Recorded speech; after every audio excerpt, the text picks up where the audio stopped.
നമസ്കാരം. പൊതുവെ രഹസ്യ സ്വഭാവം കാത്തുസൂക്ഷിക്കുന്നവരാണ് കേരളത്തിലെ മാധ്യമപ്രവർത്തകർ എന്നാണ് വെപ്പ്. അവർ അവരുടെ വാർത്തയുടെ ഉറവിടം അഥവാ സോഴ്സ് വെളിപ്പെടുത്താറില്ല.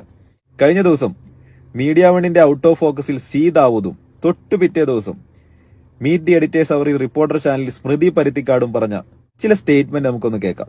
1957 ആദ്യത്തെ തെരഞ്ഞെടുപ്പ് നടക്കുന്നത്. ആദ്യത്തെ തെരഞ്ഞെടുപ്പിൽ CH കണാരനാണ് സ്ഥാനാർത്ഥി. അന്ന് CPM ഇല്ല, CPI-യുടെ. 57 ആദ്യ തെരഞ്ഞെടുപ്പിൽ CH കണാരൻ സ്ഥാനാർത്ഥിയായപ്പോൾ അന്ന് CPM അല്ല CPI ആണുള്ളത്. അദ്ദേഹം ആ പ്രദേശത്തുകാരാണ്, അഴിയൂർക്കാരനാണ് അദ്ദേഹം. അഴിയൂർക്കാരനാണ്. അഴിയൂർ മാഹിക്കടുത്തുള്ള സ്ഥലമാണ്. അന്ന് ഒരു ദിവസം നോക്കുമ്പോൾ രാവിലെ ഈ പ്രദേശങ്ങളിൽ ഭൂരിപക്ഷ പ്രദേശങ്ങളിൽ ഒരു പോസ്റ്റർ പ്രത്യക്ഷപ്പെടുകയാണ്. ഒരു ദിവസം രാവിലെ ചുമരെഴുത്ത് വരികയാണ്. തീയ ഭൂരിപക്ഷ പ്രദേശങ്ങളിൽ പോസ്റ്റർ പ്രത്യക്ഷപ്പെടുകയാണ്. കൊടുവാ തീയന് വോട്ടില്ല, കള്ളത്തീയന് വോട്ടില്ല.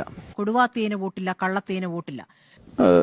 നമ്മുടെ CH കണാരൻ ഒരു തീയ സ്ഥാനാർത്ഥിയാണ് എന്ന മെസ്സേജ് കൊടുക്കാൻ വേണ്ടിയിട്ടാണ് അത് ചെയ്തതെന്നാണ് ആ തെരഞ്ഞെടുപ്പിനെ കുറിച്ച് എഴുതിയ പല ആളുകളും എഴുതിയിട്ടുണ്ട്. അതിനെക്കുറിച്ച് തെരഞ്ഞെടുപ്പ് പരാജയപ്പെടുമെന്ന് ഭയന്ന് CPI തന്നെ ചെയ്താണെന്ന് പിന്നീട് ആ കാലത്തെ മാധ്യമപ്രവർത്തകരൊക്കെ പറഞ്ഞിട്ടുണ്ട്.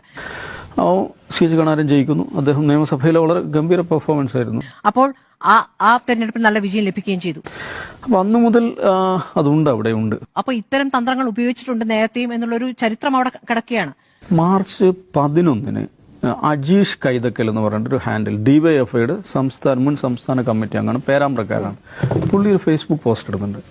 ആ ഫേസ്ബുക്ക് പോസ്റ്റിൽ പറയുന്നതെന്ന് വെച്ചാൽ അയാൾക്കെതിരെ കേസെടുത്തിട്ടുണ്ട്, 153 കേസെടുത്തിട്ടുണ്ട്. അയാൾ പറയുന്നത് വെച്ചാൽ ഷാഫി എന്ന് പറയുന്ന ഒരു പേരുകാരൻ ഇവിടെ വന്ന് ഇറങ്ങിയിട്ടുണ്ട്.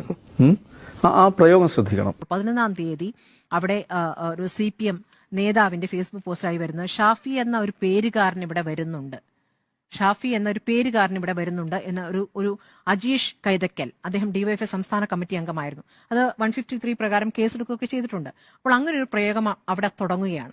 നേരത്തെ സ്മൃതി പറഞ്ഞ വേറൊരു കാര്യം കൂടിയുണ്ട്. അതായത് ഈ കാഫർ പ്രയോഗം CPM കാരനാണെന്ന് ബോധ്യപ്പെട്ടില്ലേ? CPM-ന്റെ ഗ്രൂപ്പിൽ നിന്നാണെന്ന് തെളിഞ്ഞ ഫേക്ക് ആണെന്ന് പറയുകയും ഫേക്ക് UDF-കാർ അത് ഫേക്ക് ആണെന്ന് പറഞ്ഞാൽ സ്മൃതി പരുത്തിക്കാട് അത് ആധികാരികമായിട്ട് ഇവിടെ വന്നിട്ട് ഫേക്ക് ആണെന്ന് പറയാൻ വേണ്ടത്. ഇല്ലെന്ന് ഞാനത് ഫേക്ക് ആണോ ഒറിജിനൽ ആണോ എന്ന് ഞാൻ പറഞ്ഞിട്ടില്ലല്ലോ. ഞാൻ പറഞ്ഞ ഒറ്റ കാര്യമുള്ളൂ, ആ സ്ക്രീൻഷോട്ട് പുറത്തു വന്നതിന് ശേഷം അതിൽ പേര് വന്ന ലീഗുകാരൻ പരാതി കൊടുക്കുകയും ആ പരാതിയുടെ അടിസ്ഥാനത്തിൽ ഇവിടുത്തെ സൈബർ പോലീസ് അന്വേഷണം നടത്തുകയും ചെയ്യുന്നുണ്ട്. അന്വേഷണത്തിൽ ഇതുവരെ വിധി വന്നിട്ടില്ല. വിധി വരാതെ സ്മൃതി പരുത്തിക്കാരൻ എങ്ങനെയാണെന്ന് മനസ്സിലായത്? പരാതി കൊടുത്തത് അതേ പേരുകാരനാണ്. പരാതി കൊടുത്തിട്ടുണ്ടെങ്കിൽ ആ പരാതി അന്വേഷിച്ചിട്ട് പോലീസ് കണ്ടെത്തട്ടെ. സ്മൃതി പരുത്തിക്കാട് ഈ പറയുന്ന തീറ്റൂര് ഇറക്കണ്ട. ഈ വീഡിയോ കണ്ടല്ലോ, റിപ്പോർട്ടർ TVയിലെ സ്മൃതിയും മീഡിയ വണ്ണിലെ ദാവൂദും ഉപയോഗിച്ചത് ഒരേ വാക്കുകൾ, ഒരേ വാചകങ്ങൾ. ഇനി ഇവർക്ക് എവിടെ നിന്നാണ് ഈ വാക്കുകളും വാചകങ്ങളും കിട്ടിയത്? കേരളത്തിലെ അറിയപ്പെടുന്ന ഒരു മതമൌലികവാദിയുടെ ഫേസ്ബുക്ക് പോസ്റ്റിൽ നിന്ന്.